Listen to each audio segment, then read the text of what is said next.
Bon, aujourd'hui, on va parler des pyramides. Comment soigner par les pyramides.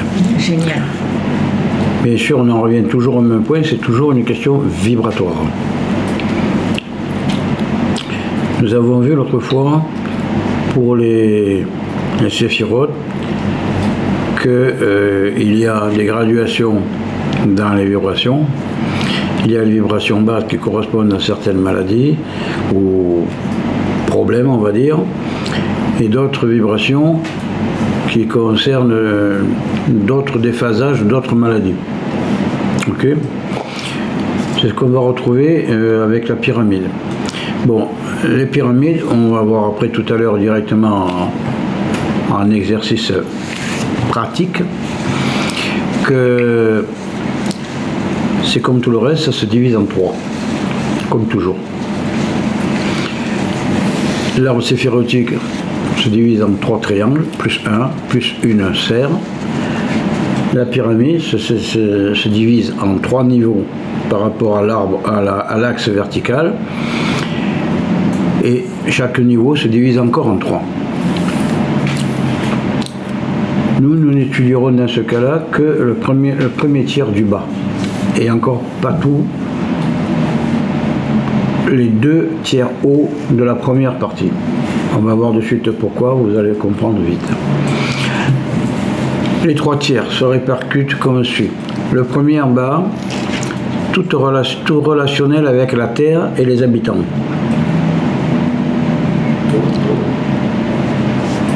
Le deuxième tiers, ses relations avec l'espace.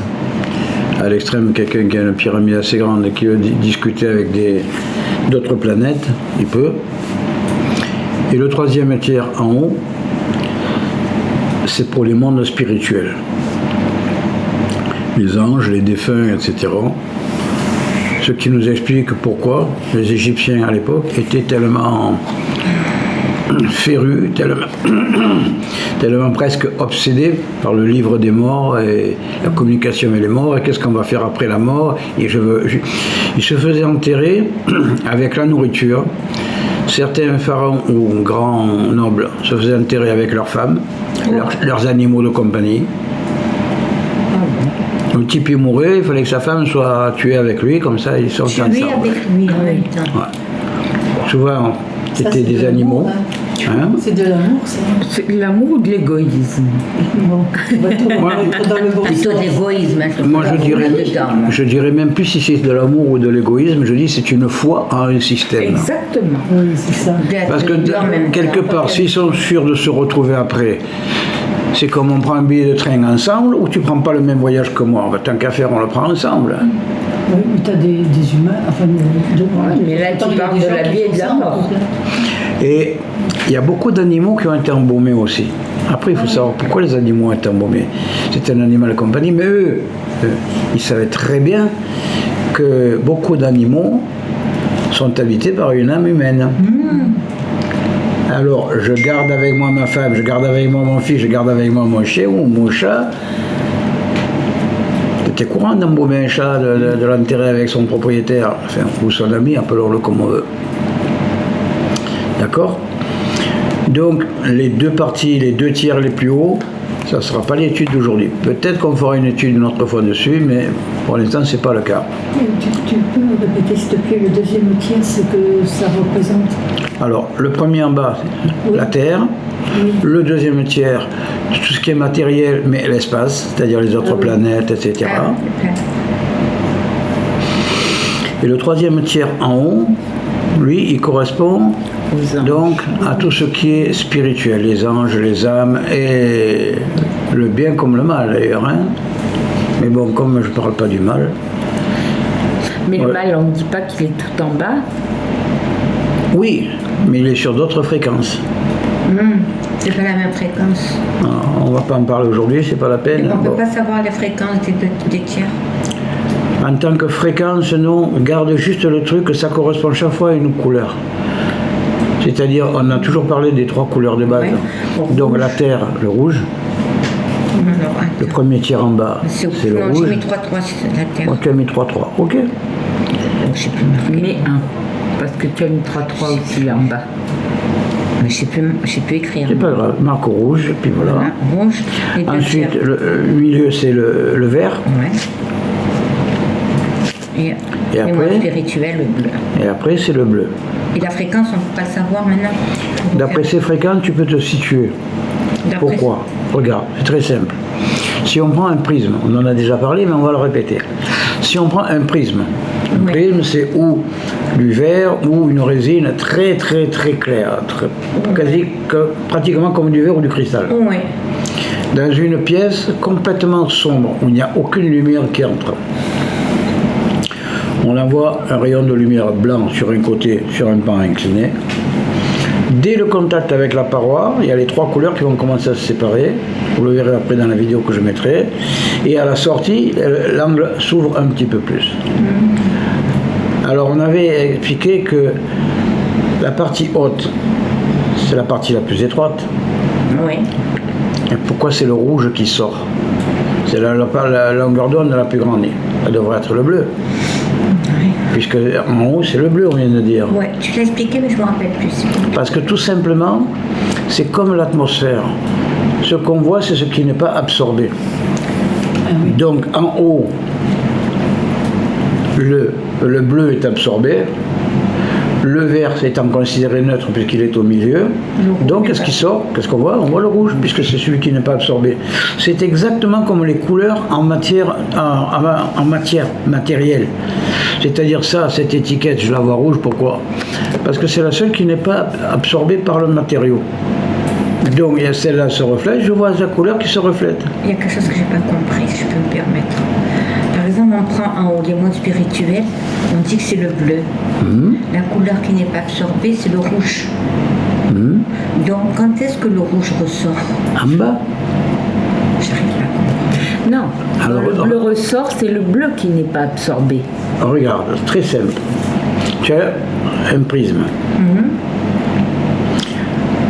La partie la plus longue, si je me mets à l'horizontale, la partie la plus longue, c'est ce qui est le bas.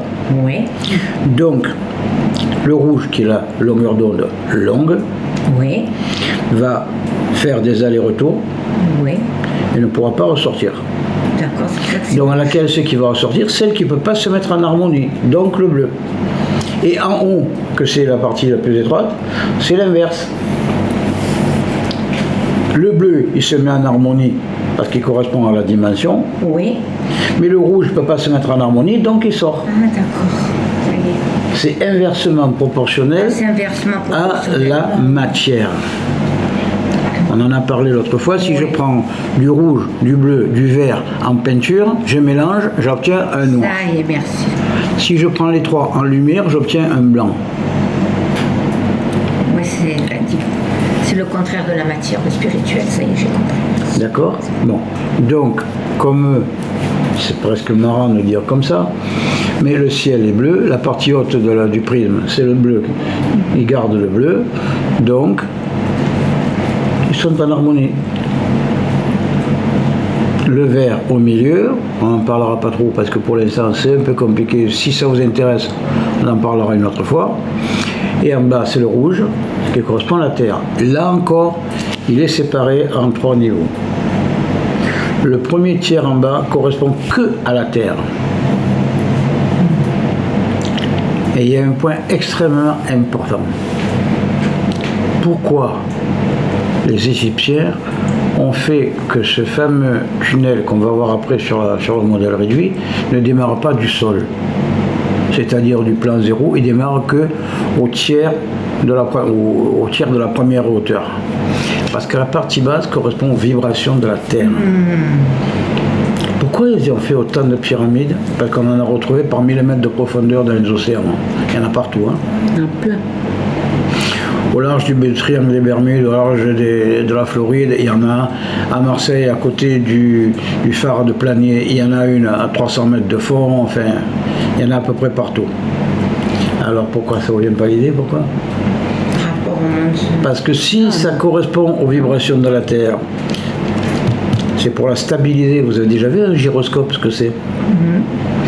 Un gyroscope, qu'est-ce qu'il fait? On le lance, sa force centrifuge et avec sa forme torique, il continue à tourner, ou plat, et et il se stabilise par la force centrifuge qui tourne.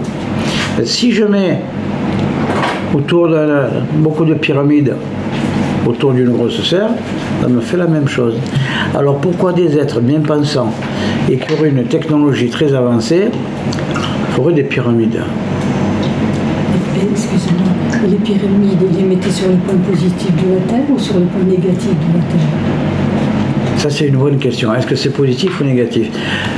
En physique, tu peux tout renverser. Tout ce qui va dans un sens, tu peux le rééquilibrer dans l'autre sens ou faire pire dans l'autre sens. Ça dépend de la personne qui s'en sert. D'accord? Ce qui veut dire que eux, au départ, c'était pour équilibrer des ondes, ce qu'on appelle les ondes fractales. C'est-à-dire, par exemple, ils savent qu'il va y avoir un séisme. Ils enregistrent la vibration. Ça fait un écho, je vous le montrerai après, sur la vidéo dans le dessin. Ça fait un écho. J'ai parlé des lumières tout à l'heure qui se répartissent sur les parois du prisme. Là c'est pareil, l'onde elle arrive d'en bas, elle se répercute sur la paroi inclinée, elle va à l'autre côté et elle repart vers le sol. Mais au milieu, il y a le tunnel en question qui nous permet, nous, d'avoir une action. Donc ça permet de stabiliser certains séismes sur Terre. Et deuxièmement, pourquoi la Terre est inclinée?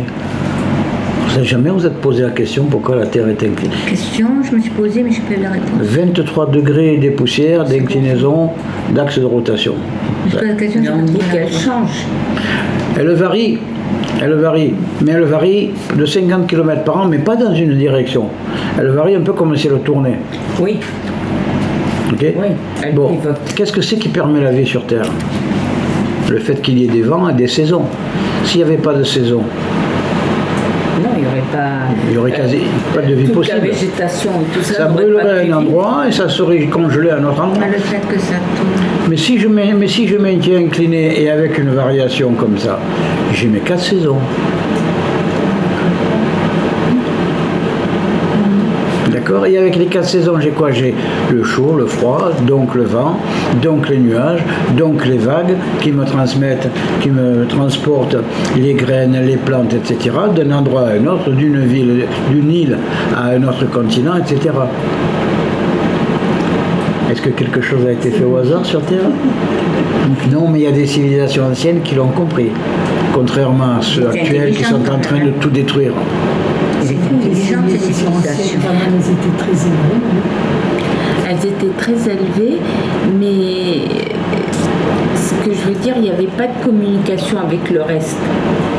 C'était assez localisé. On devait communiquer par un autre moyen. Ça dépend de la civilisation dont tu parles. D'accord. Quand on regarde les sculptures qu'il y a dans les temples en Mésopotamie, en Égypte, en Europe du Nord, ou bien même en Amérique du Sud, toute l'Amérique du Sud principalement, on s'aperçoit que ce sont les mêmes sculptures, les mêmes façons de tailler les pierres, etc. Comment qu'ils communiquaient? Oui. Mais c'est peut-être... bon, c'était, comme on dit, les extraterrestres sont là. Hein. Après, moi j'ai une intelligence. Ils sont toujours là, ils sont toujours là. Je sais qu'ils sont toujours là. Après, il y a une question que je me suis posée. Pour l'instant, j'ai pas de réponse, disons, officielle. Comment les grands maîtres dans la Torah connaissaient le nom et la couleur de chaque planète du système solaire et de toutes les étoiles? Quand on regarde dans le ciel, on va voir comment ça s'appelle jamais ça? Les trois étoiles. Orion. La galaxie d'Orion. 3 étoiles alignées avec une autre. 3 au centre alignées avec entourées de 4 étoiles. On retrouve exactement le même schéma en Égypte avec les 3 grandes pyramides et d'autres monuments. Mais ils avaient des hommes qui étudiaient le ciel aussi. Étudier le ciel, c'est une chose. Mais il y a une chose qu'il faut comprendre. C'est que si je place un courant électrique ou un fil électrique entre 2 pôles, là j'ai plus et moins électricité, là j'ai champ magnétique nord et sud, Ok. Ce qui va être à l'intersection va se mettre en rotation. Force électrique va se mettre en rotation. C'est une loi de physique. Et quand elle se met en rotation, qu'est-ce qu'il y a? J'ai une émission d'énergie dans l'autre sens. Et il y a des gens qui ont pris des photos comme quoi un faisceau de lumière blanc monte du sommet de la pyramide vers le ciel. Bon. Tout ça, c'est pour en arriver aux soins. C'est pas... On va dire, étudier les pyramides comme ça, c'est bien, c'était pas le but de ce cours. Le but de ce cours, c'est de comprendre pourquoi c'est ça, comment ça marche et qu'est-ce qu'on peut en faire. D'accord? Donc partant de là, on comprend quoi? On comprend que toutes les fréquences qui sont adaptées à l'homme sont incluses dans la partie basse de la pyramide, les 2/3 du haut de la première partie. C'est clair? Toutes les fréquences incluses dans l'homme.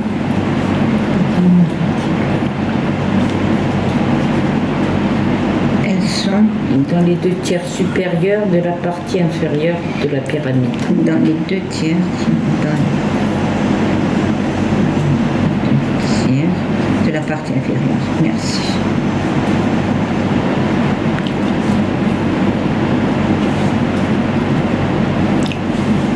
D'accord? Donc, comme nous avons dit, la première partie est séparée en 3. La partie du bas, on verra peut-être un autre jour, ou si on a le temps, à quoi ça correspond et qu'est-ce que nous, on peut en faire. Ça peut nous permettre de nous mettre en accord avec la Terre, ce qui est très important, puisque c'est un être vivant. Ok? Et les deux autres tiers de la première partie, c'est pour l'homme. Donc, on repart d'en bas. Le 2e tiers de la première partie, ça correspond au physique de l'homme.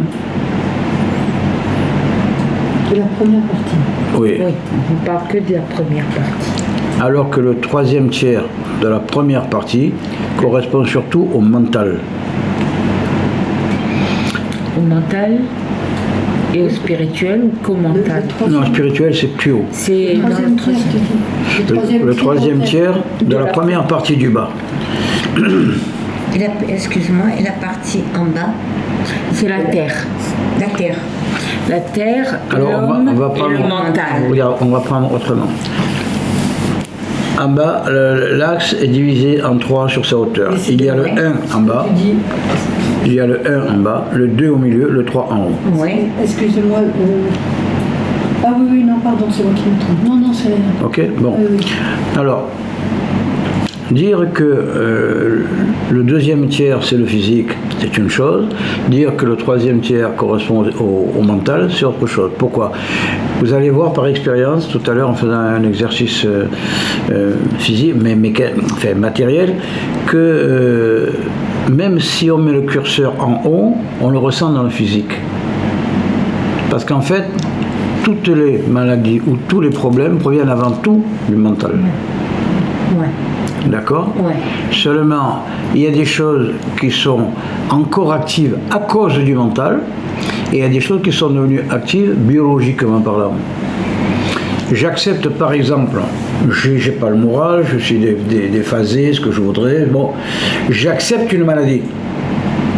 Là, c'est du mental. Ouais. Par contre, une fois qu'elle s'est installée, que ce soit une infection ou ce que je voudrais, ça devient du biologique.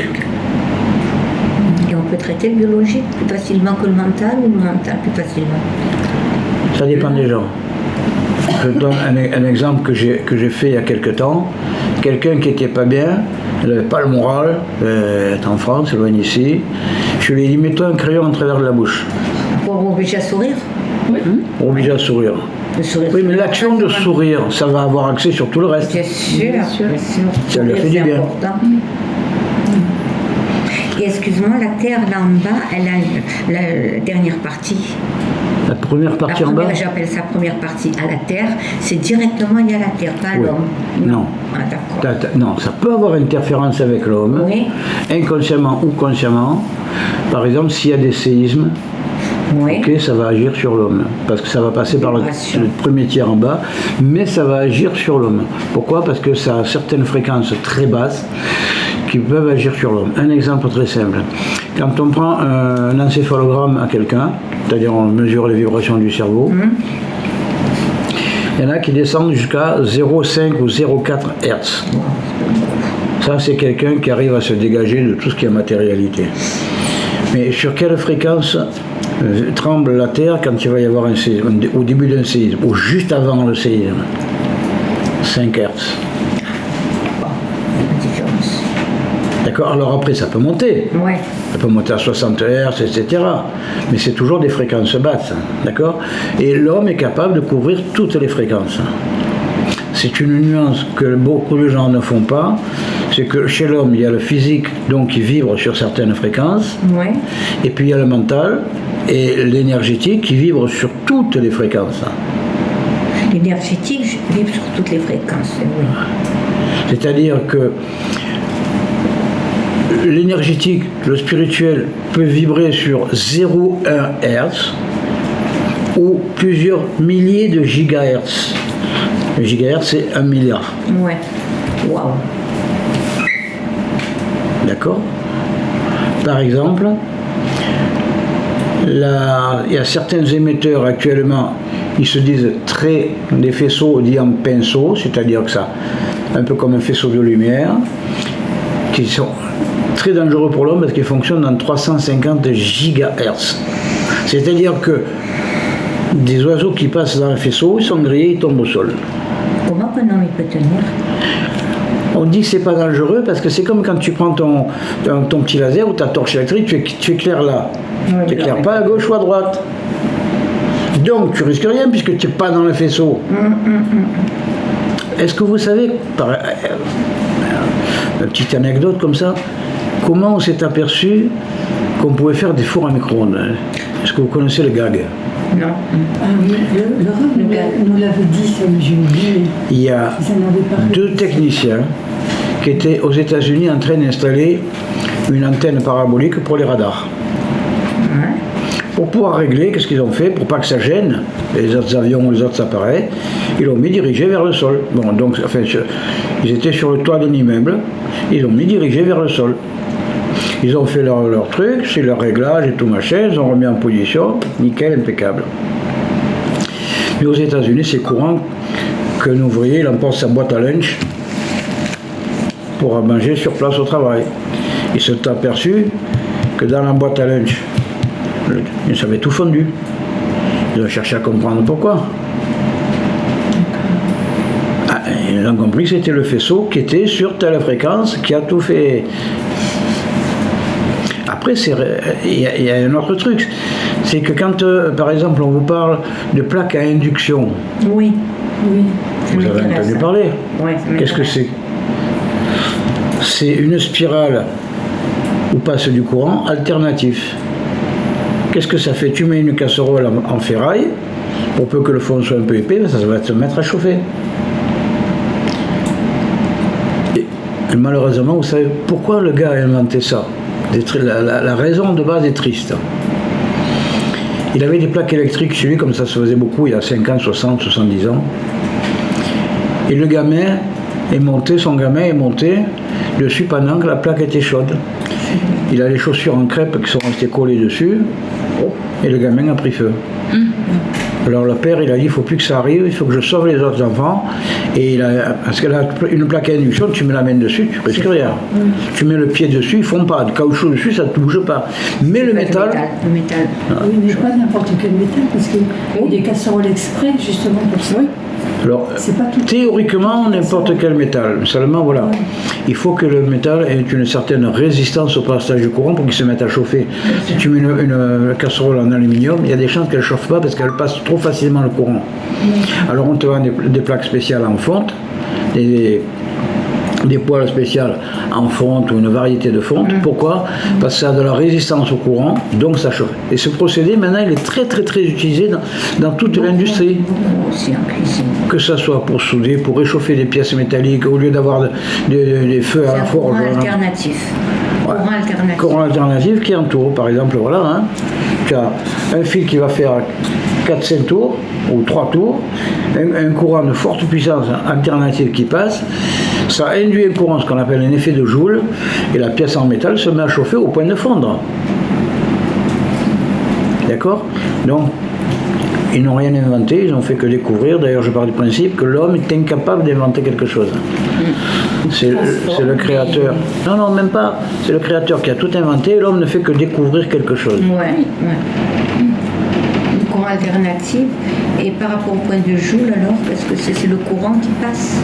Alors, quand le courant passe, il provoque ce qu'on appelle une induction, Ouais. par ce qu'on appelle effet Joule. Ouais. Joule, c'est l'ingénieur, enfin, le docteur qui a inventé ça, qui a découvert ça. Bon, ça se calcule, mais un, je ne l'ai pas en tête, et deux, c'est pas tellement le sujet du cours. Ok. Hein, mais on sait que ça va réchauffer. Alors, comment nous, thérapeutes, on peut s'amuser à recréer ça? Vous n'avez pas idée?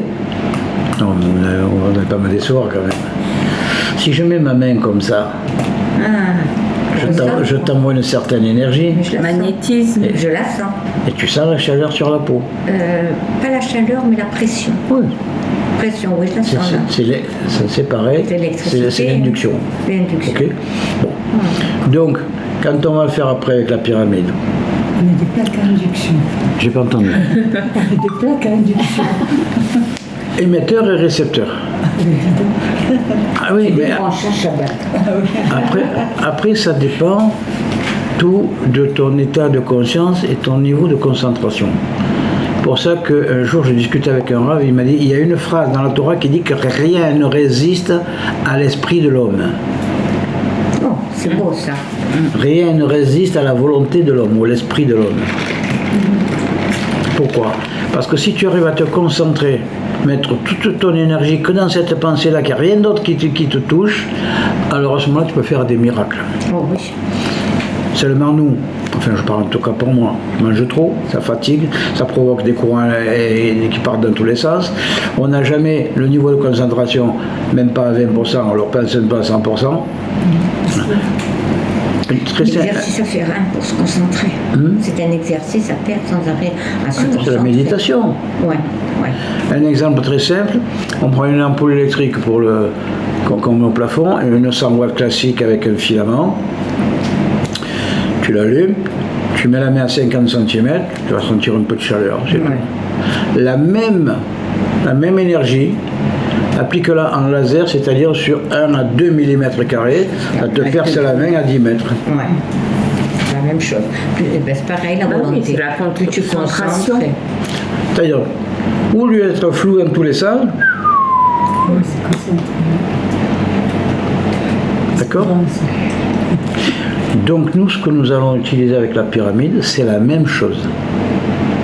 C'est-à-dire, il y a, selon le niveau dans le tunnel, dans le corridor, le couloir, il y a différentes normes de fréquence. En bas, ça correspond au rouge, en haut, ça correspond au bleu. Parce que les fréquences montent. Alors il est évident que ce n'est pas une pyramide de 60 cm qui va faire des miracles. Seulement, si je l'utilise, je me mets en résonance avec la vraie pyramide, Ah, d'accord. qui elle fait 230 mètres de côté, pas 62 cm. C'est pour ça que l'échelle que j'ai utilisée est à 1 sur 370. J'aime bien le 37.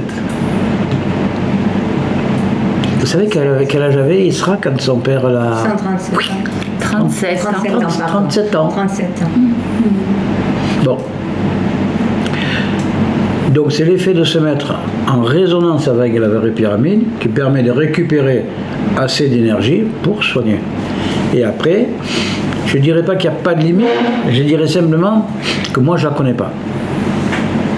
La limite de ce qu'on peut faire ou pas faire. Pourquoi? Dans la pyramide de Khéops, sur le plateau de Gizeh, il y a ce corridor qui fait 80 mètres, je crois, quelque chose comme ça.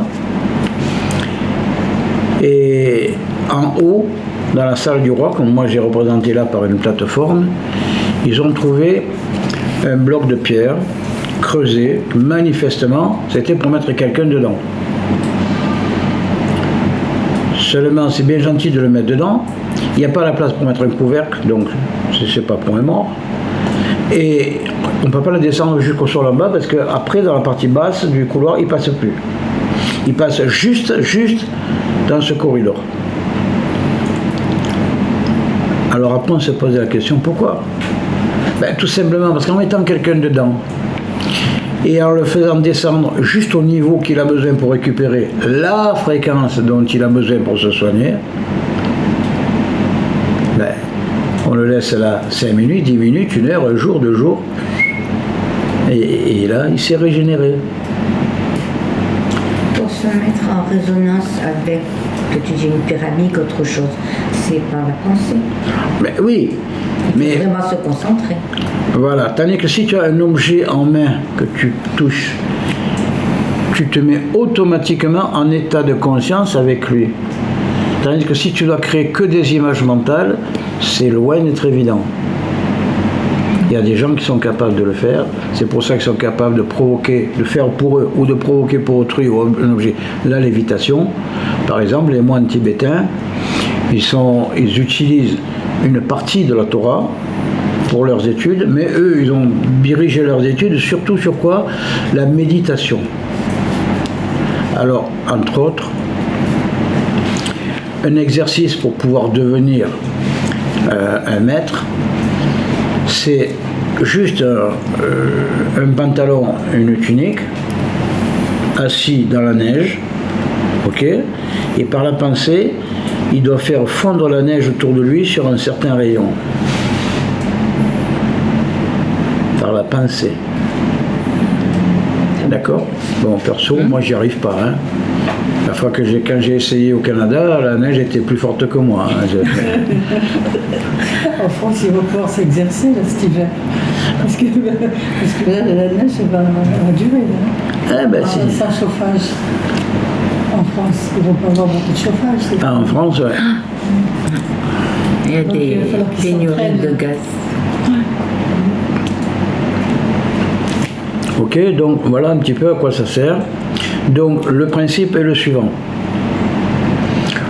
Au lieu d'avoir une vraie pyramide, enfin une vraie taille originale, et un corridor avec ce curseur qui est ce fameux sarcophage. C'est vrai quand on représente des dessins de pyramides, on voit il y a toujours ça. Mais je vous le mettrai après sur la vidéo, j'ai pas eu le temps de finir le texte que je voulais vous faire.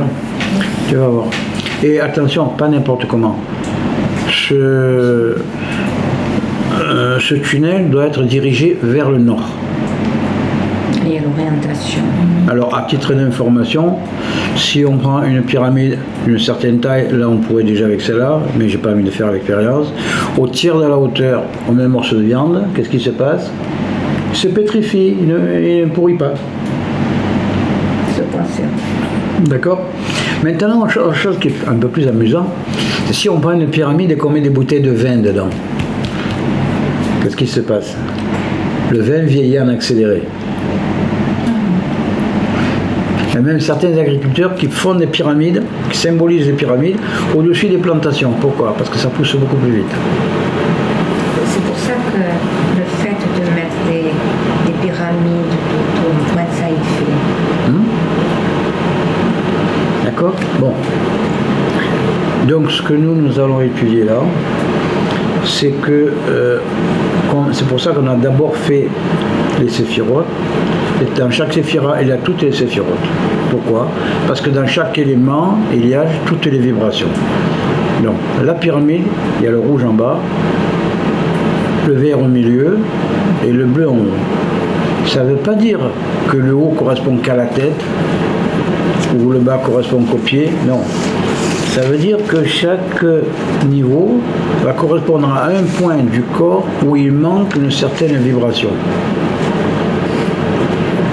Donc, en temps normal, quand je prends le curseur, je pars d'en haut, je commence à descendre.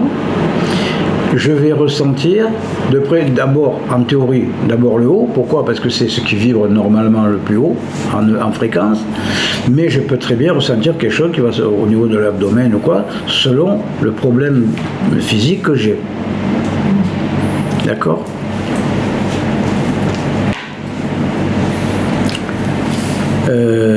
Est-ce que vous avez des questions? J'aurais une question sur les séphirotes. Excusez-moi si je reviens en arrière. Chaque séphira, elle a toutes les vibrations de toutes les séphirotes. Oui. Ça veut dire quand on veut soigner quelqu'un par les séphirotes avec les couleurs qu'on nous a pris, selon la couleur qu'on voit ou qu'on ressent dans l'endroit du corps, là on peut voir à quelle séphira ça correspond et quelle est la fréquence qu'on doit mettre pour guérir la personne. À l'extrême, ne te pose pas quelle est la fréquence. Parce que là, tu vas entrer dans les mathématiques, c'est pas la peine. Alors, par contre, tu te dis que pour ça que je vous ai fait le cours de la semaine dernière sur la perception avec les mains. Pourquoi? Parce qu'avec la main, tu vas ressentir que la fréquence est harmonique ou n'est pas harmonique. Et donc, ce que tu vas chercher, c'est compenser. De manière à ce que ça devienne harmonieux. comment tu fais pour compenser ça? Je l'ai pas compris. Tu demandes là-haut, donne-moi la bonne fréquence. Ah, carrément. Et tu vas voir que petit à petit, tu vas sentir des vibrations différentes. Ah, je le ressens ça. Et après, tu vas t'apercevoir que ça se stabilise. Je m'adresse à Hachem, je lui dis donne-moi la bonne fréquence. S'il te plaît. Ça paraît simple et c'est profond. S'il te plaît. Mais nous, je vous ai déjà dit une chose.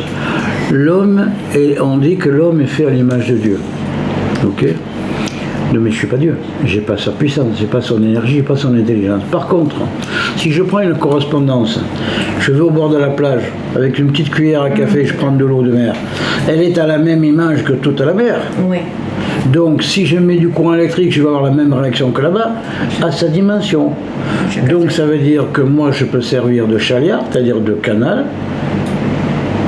Ça ne veut pas dire que je vais inventer ou créer la chose.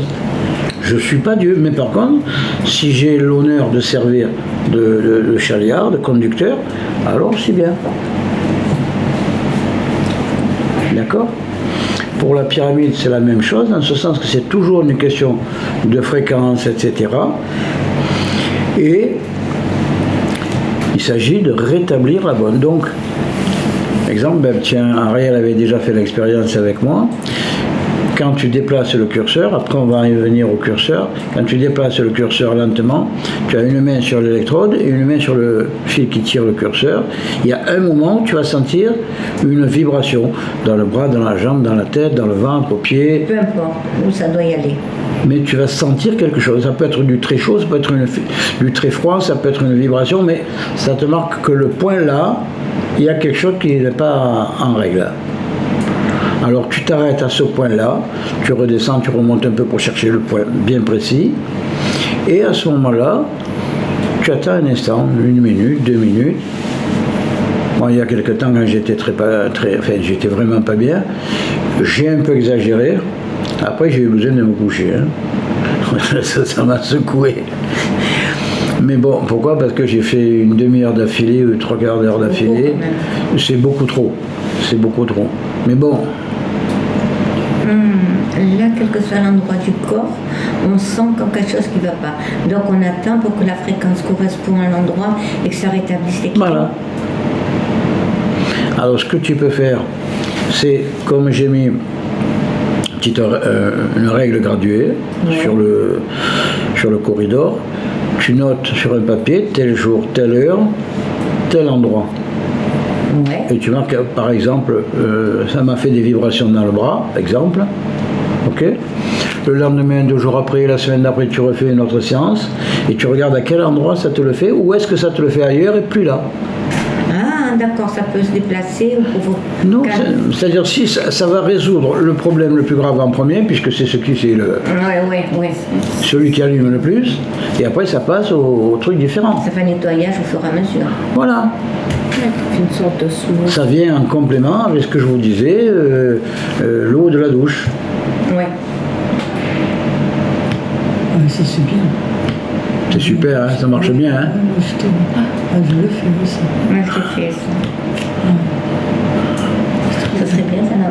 Tu n'en fabriques pas pour les vendre, non, tes pyramides? Ah, si quelqu'un veut, je lui fais, bien sûr. Je lui fais même démontable, que ce soit facile à transporter. On va passer commande. Il nous avait expliqué, le Rav, qu'aux États-Unis, ils ont sorti un lit médical réinitialisant, réénergétique. Qu'est-ce que c'est? Ça fait penser à un sarcophage. Un sarcophage où finalement... Non, c'est pas fermé. Ah bon? Non, c'est pas fermé. Sarcophage n'implique pas que ça soit fermé. Hein. Seulement, dessus, il y a la possibilité d'émettre toutes sortes de fréquences qui, justement, réinitialisent le corps humain. Et à quoi ça fait penser? Bêtement, ça fait penser à une série télévisée qu'on appelle Stargate, où ils se mettaient dans un sarcophage comme ça, qui est fermé pendant quelques minutes pour réénergiser. Et c'est marrant parce qu'on en revient à ça dans la réalité. Parce qu'en fait, ce que je vous explique avec le sarcophage en pierre qui faisait descendre dans ce couloir, ben c'est ça finalement. Seulement réduit au niveau technologique à un potentiel formidable, avec un encombrement et un investissement matériel minimum. Parce que finalement, la pierre, avant que ça s'use, hein? Des milliers d'années. Tandis que l'électronique, on voit, tous les 5 ans, il faut changer l'ordinateur. L'avion, il change tous les 2 ans, c'est un autre modèle. Là, la pyramide, ça fait des milliers d'années. Hein? La pierre, elle ne bouge pas. Enfin, combien d'années il faut avant qu'elle se angélise. Mais la pyramide, mettons celle-là, qui est... Il faut se mettre en résonance avec une vraie pyramide. Ouais. Et comment tu fais pour te mettre en résonance? Beaucoup de concentration. Dès que tu t'en sers. Dès que tu t'en sers de ça, tu arrives à te mettre en une résonance. Donc il faut la connaître par cœur, l'autre pyramide. Non, mais c'est comme il l'a fait aux mesures de la vraie pyramide. Oui. Ah, c'est aux mêmes proportions. Ça recrée les mêmes fréquences aux mêmes endroits. Sans visualiser l'autre, non? Non, puisque tu as celle-là devant les yeux. Ah, d'accord. Alors le principe est le suivant. Il y a un fil blindé qui passe dans le couloir, qu'on actionne avec la main, ce qui permet de se mettre en contact avec une partie de l'énergie. Il y a ce qu'on appelle une petite antenne dipôle qui coulisse, qui est le curseur, qui coulisse à l'intérieur du couloir, et la main qui est sur une électrode, la main gauche qui est sur une électrode. Ce qui fait que selon comment on déplace, merci. Selon comment on déplace, on capte telle ou telle fréquence et c'est ça qui se met donc en harmonie avec ce qu'on a besoin.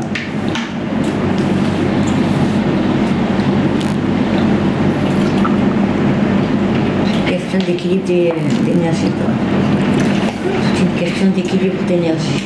Toujours. C'est tout. Qu'est-ce que je vous dis toujours? C'est toujours l'harmonie, remettre en équilibre. Et toutes les pyramides, elles ont les mêmes dimensions ou il y en a de plus petites? Il y en a Non. de plus petites, les plus grandes, mais elles dans les sont proportions. en proportion. Alors, les pyramides d'Égypte ont la même proportion. Ok. Faut savoir qu'il y a, je n'ai plus tout en tête, il y a des milliers de références mathématiques par rapport aux pyramides d'Égypte. Entre autres, la hauteur multipliée par 1,5 milliard, je me souviens bien, correspond à la distance Terre-Soleil. Tu l'avais déjà dit. D'accord. Si je prends les 4 côtés de la pyramide, si je trace un cercle à l'intérieur et que je trace un cercle qui relie les 4 points, la différence entre les deux me donne la vitesse de la lumière. D'accord. Enfin, j'ai plus en tête tout ça. J'ai vu une vidéo d'une femme qui a fait un truc absolument extraordinaire. Mais c'est pour dire qu'il n'y a rien qui est au hasard. Ça n'existe pas le hasard. Est-ce que ça a un rapport avec le nombre d'or, tu sais, qu'on utilise en peinture? Aussi. Avec quoi Le nombre d'or. Bien sûr. J'ai pas entendu. Le nombre d'or. Le nombre d'or. Qui fait 3, D'ailleurs, 14. pyramide. 3 ou 4. Pyramide. 14. Ça s'écrit comment? Pi. Oui. P. Pi. Ah oui. 3,14. C'est dans la Torah. Ok. 3,14. Maintenant, tu prends le côté de la pyramide Avec d'autres et chiffres. tu le divises par l'axe vertical. Et qu'est-ce que tu as? Tu as 3,14 divisé par 2. 154. 1,54. Au lieu de 3,14, tu as 1,54. Tout est en rapport. D'accord? Alors, quand on en arrive à des points comme ça, on se dit, même si on voulait croire au hasard ou aux coïncidences, on ne peut pas. n'existe pas le hasard. Pas possible. Donc pour moi, c'est une civilisation qui a fabriqué ça tout autour de la Terre, dans le but, dans plusieurs buts. Donc comme je disais tout à l'heure, les communications, se soigner, stabiliser la Terre. Pourquoi? Mais parce que, pourquoi au pôle Nord, on appelle ça le Groenland? Bah, avant, il était vert, c'était une prairie peut-être gros. Et comment, s'il est au pôle Nord, comment il peut être vert? Il y a 2 km d'épaisseur de glace. Oui, maintenant, mais avant, peut-être la température, elle n'était pas la même. Parce qu'avant, Là, l'inclinaison n'était pas la Pas la même. même. Comme la Terre a culbuté sur son axe, la partie qui était très très verte s'est retrouvée au pôle Nord. Ok? Pour ça qu'en Oui. Grèce, ils avaient Les beaucoup saisons de glace, changent. de neige aussi. Ben ouais. Ouais. Ah Alors, pour C'est stabiliser la- ça, oui. Tout s'explique. Il n'y a pas de hasard. il n'existe pas le hasard. Il n'existe pas.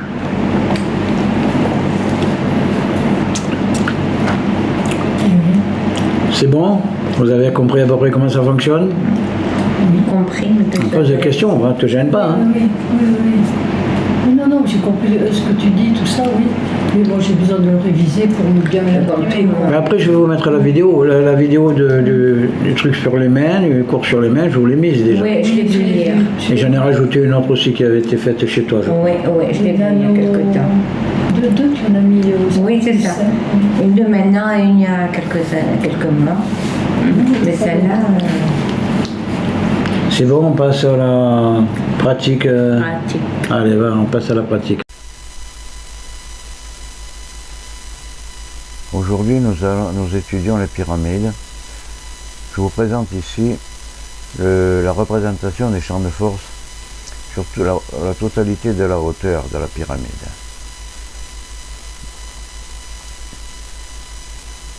Nous voyons ici le fonctionnement comment se transmettent les vibrations intraterrestres que nous n'étudierons pas aujourd'hui, mais qui est bon à savoir parce que ça nous permet de comprendre beaucoup de choses sur les basses fréquences, entre autres. Ici, nous avons la représentation du champ qui nous intéresse pour l'étude que nous faisons de soins aujourd'hui. La position dans la chambre du roi et les champs énergétiques par rapport au couloir, comme je vous ai expliqué tantôt, qui servent à soigner les gens. Nous allons le voir dans l'exercice pratique dans un instant. Ici, nous voyons la position générale pour se situer. Le tiers en bas, c'est pour la Terre. Nous verrons que les soins, les hommes. Puis, deuxième tiers, l'astral, le cosmique. Et le troisième tiers en haut, l'astral.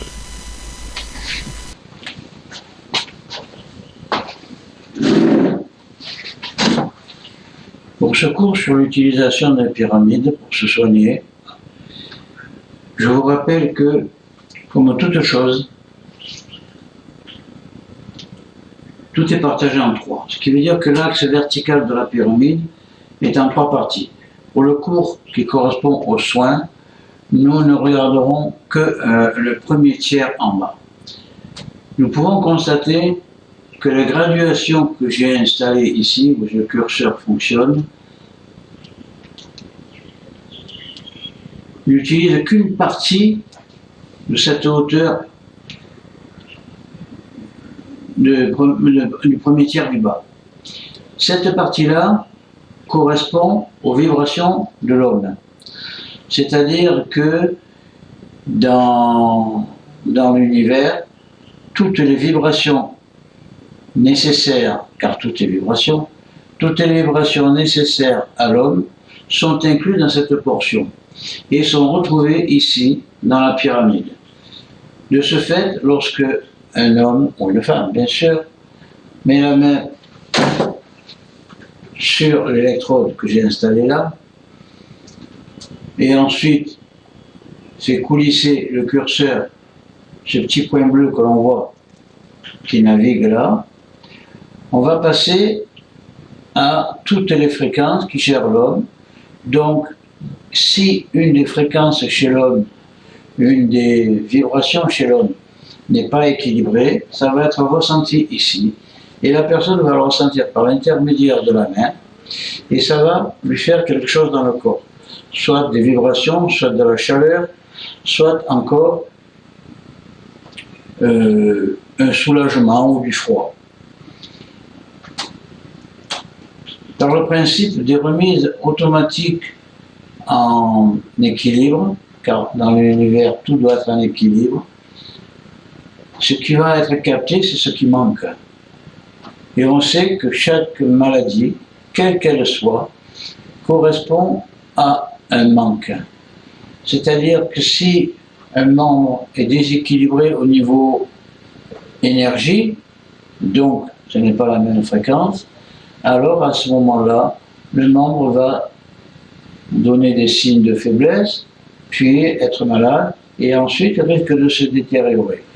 Le but de ce principe, c'est de réinitialiser, si possible, avant que la maladie ne se déclare en tant que telle, c'est-à-dire quand on commence à avoir des symptômes.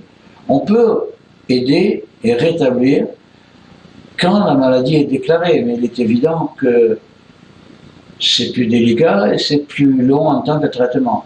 Dès qu'on n'est pas bien de quelque chose, alors on fait une séance ainsi, en faisant coulisser lentement, là je vais très très vite pour montrer, sinon ça va très lentement. Il faut compter environ un quart d'heure entre le temps de descente du curseur et le temps de remontée, de manière à ce que le corps ait le temps de bien assimiler toutes les vibrations que la pyramide lui apporte.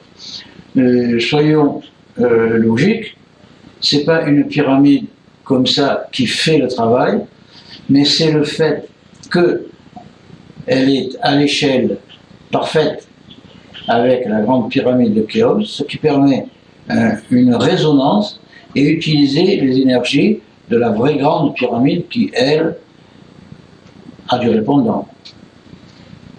Donc nous voyons ici que nous pouvons obtenir des résultats absolument extraordinaires juste en mettant la main sur l'électrode et l'autre main sur ce fil, les deux servant de communication. Il n'y a aucune alimentation électrique. La simple énergie qui passe, c'est la résonance de la pyramide récupérée sur la vraie, qui se transmet par l'intermédiaire du fil à la personne qui se fait soigner, qui se fait traiter. Ça permet de réinitialiser, je précise bien, réinitialiser les énergies, de manière à rééquilibrer le corps énergétique, donc le corps physique. Je vous invite donc à essayer, à venir me voir. Une séance ne coûte pas très cher et une séance dure environ une demi-heure. Et les résultats peuvent être absolument excellents.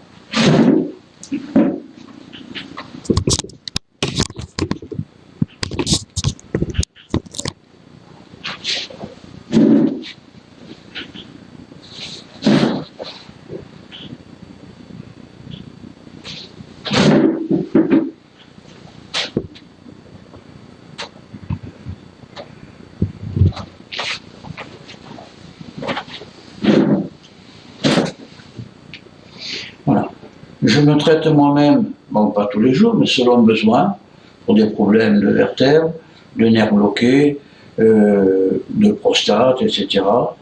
Et je vous invite à venir essayer. Vous en serez extrêmement surpris. Et je vous dis à bientôt.